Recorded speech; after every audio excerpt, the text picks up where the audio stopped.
Saya Claudia Anggreni. Perkenalkan, nama saya Tia Ardina. Perkenalkan, nama saya Trijaya. Kami dari kelompok Tutewansi, jurusan Ekonomi Prodi Akuntansi, Universitas IBA Palembang. Di sini kami akan menyampaikan hasil diskusi kami yang berjudul Dampak Virus Corona Terhadap Perekonomian Indonesia. Kita ketahui, virus corona merupakan penyakit menular yang disebabkan oleh jenis virus yang baru ditemukan. Virus ini merupakan virus baru dan penyakit yang sebelumnya tidak dikenal. Virus ini pertama kali muncul di Wuhan, Tiongkok pada bulan Desember 2019. Penyebaran virus corona di seluruh dunia terus meningkat. Penularan virus ini sangat cepat di 200 lebih negara.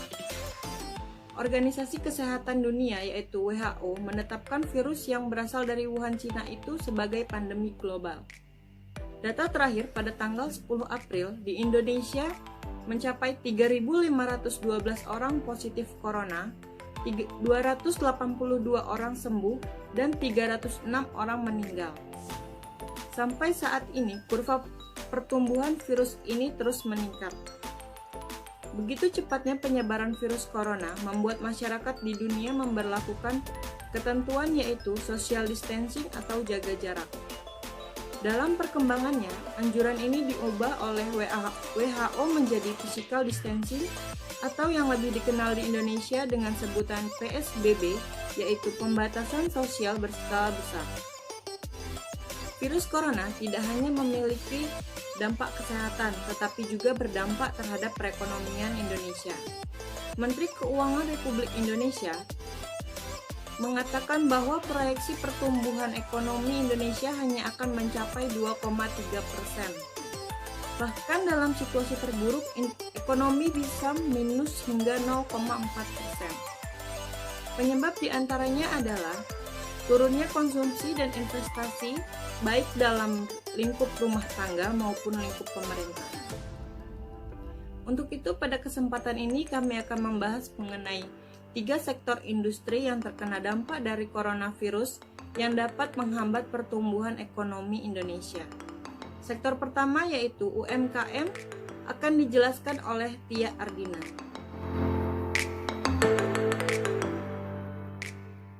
Baiklah, saya akan menjelaskan mengenai dampak yang ditimbulkan dari virus corona terhadap industri UMKM. Usaha mikro, kecil, dan menengah atau yang biasa disebut dengan UMKM merupakan usaha produktif yang dimiliki perorangan maupun badan usaha yang memenuhi kriteria sebagai usaha mikro. Pada 10 tahun terakhir, perkembangan UMKM di Indonesia mencapai 99,9% dari total unit usaha di Indonesia. Jumlah UMKM yang tersebar di Indonesia sebanyak 62,9 juta unit yang meliputi perdagangan, pertanian, peternakan, kehutanan, perikanan, pertambangan, pengolahan bangunan, komunikasi, hotel, restoran, dan jasa yang menyerap hingga 89,2% dari total tenaga kerja dan menyediakan hingga 99% dari total lapangan kerja. Perkembangan UMKM di Indonesia tidak lepas dari faktor yang mendorong majunya pertumbuhan UMKM di Indonesia. Di antaranya pemanfaatan sarana teknologi, informasi dan komunikasi, pemudahan peminjaman modal usaha, serta menurunnya tarif PPh final. Meskipun begitu, pertumbuhan tersebut dinilai masih lambat dikarenakan berbagai faktor, salah satunya yaitu di bagian perpajakan usaha. Di tengah perkembangan UMKM yang belum dinilai terlalu baik di awal tahun 2020, UMKM kembali diuji dengan munculnya wabah corona di tengah masyarakat Indonesia. Virus corona telah ditetapkan sebagai pandemi oleh WHO, sehingga pemerintah memberlakukan social distancing di berbagai wilayah serta memberlakukan pembatasan sosial berskala besar atau PSBB di wilayah ibu kota Jakarta, yang membuat warga dan sekolah-sekolah diliburkan agar tetap berada di dalam rumah. Kebijakan pemerintah ini berimbas secara langsung terhadap penurunan secara drastis pada penjualan dan produksi UMKM. UMKM adalah kelompok usaha yang dinilai paling rentan terhadap dampak yang ditimbulkan dari virus corona. Pasalnya, jenis usaha ini sangat bergantung pada perputaran uang dari hasil penjualan barang dagangan. Ditambah lagi dengan melemahnya nilai tukar rupiah terhadap dolar juga akan mempengaruhi UMKM, terutama UMKM yang menggunakan bahan baku impor. Kondisi ini akan mengakibatkan mahalnya bahan baku produksi sehingga akan menurunkan daya beli masyarakat. Hal tersebut akan berdampak pada melemahnya pertumbuhan perekonomian Indonesia dan berisiko meningkatnya angka pengangguran di Indonesia. Mengingat UMKM adalah ujung tombak pemerintah dalam mendorong pertumbuhan perekonomian Indonesia yang menyumbang 60,34% dari total PDB nasional, serta berhasil menyerap sekitar 121 juta tenaga kerja. Saya akan melanjutkan presentasi dampak virus corona di sektor pariwisata. Adapun dampak lain dari anjuran fiskal dan distancing tentu saja tidak. Jalan-jalan dan traveling. Agen perjalanan hotel, transportasi, pemandu wisata hingga restoran pun terkena dampak dari virus corona tersebut. Hal ini terjadi karena pola yang mirip dengan lesunya industri UMKM. World Travel and Tourism Council memprediksi adanya 75 tenaga industri perjalanan dan pariwisata yang bisa kehilangan pekerjaan mereka. Sektor pariwisata selama ini diganda-gandakan sebagai sumber kontribusi devisa terbesar kedua bagi Indonesia. Namun pandemi corona tersebut mengubah semuanya. Sejak adanya interupsi mereka dengan menjaga jarak sosial dan beraktivitas di rumah saja, sektor wisata menjadi melemah. Bahkan itu sudah dirasakan sebelum Indonesia mengumumkan ada pasien positif corona pada awal Maret 2020. Sejumlah stimulus yang disiapkan pemerintah untuk membangkitkan sektor pariwisata tak mampu membendung dampak negatif dari corona tersebut. Atraksi wisata banyak ditutup, yang berarti tak ada pemasukan bagi mereka. Okupansi mayoritas hotel juga turun drastis dan berarti tak ada pendapatan. Bayang-bayang dirumahkan atau PHK maupun tutup makin dekat. Salah satu contoh nyata Aspen Bogor dan restoran memutuskan menutup hotel bintang 4 itu dan melemahkan 120 karyawannya.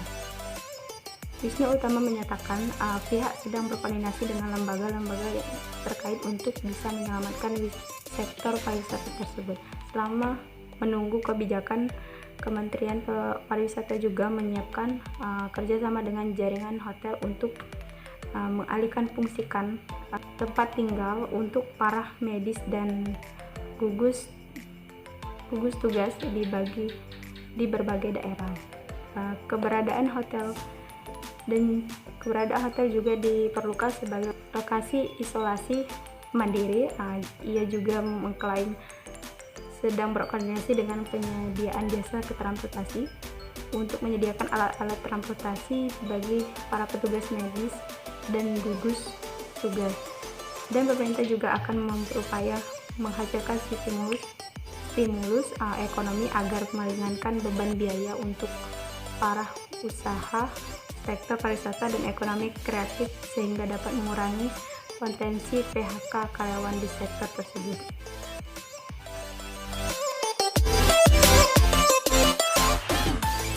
Yang ketiga ada sektor manufaktur. Industri manufaktur memegang peranan penting terhadap pertumbuhan ekonomi nasional. Saat ini industri manufaktur mampu memberikan kontribusi kepada produk domestik bruto yaitu PDB nasional sebesar 20%.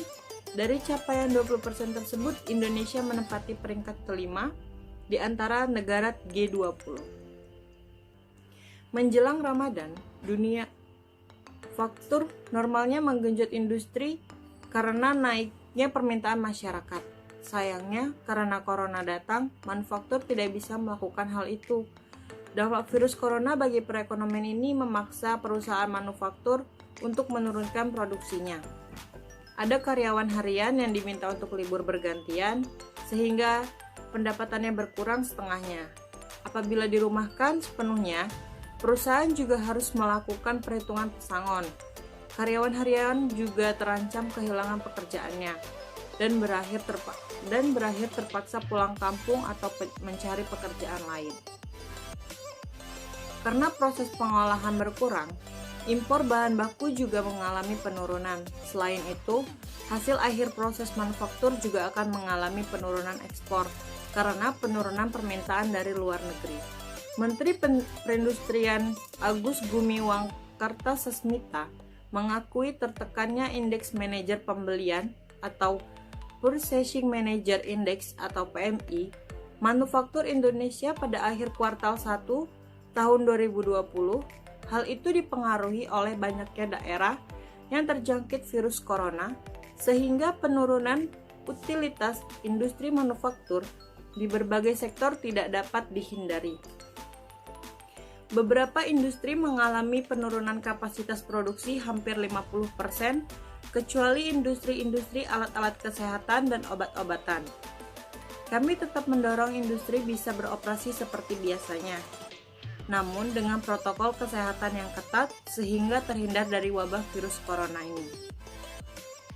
Guna menggairahkan sektor industri dalam negeri, Menteri Perindustrian akan mengusulkan pemberian berbagai stimulus fiskal dan non-fiskal. Upaya tersebut merupakan antisipasi dari banyak negara yang melakukan protokol penguncian atau lockdown.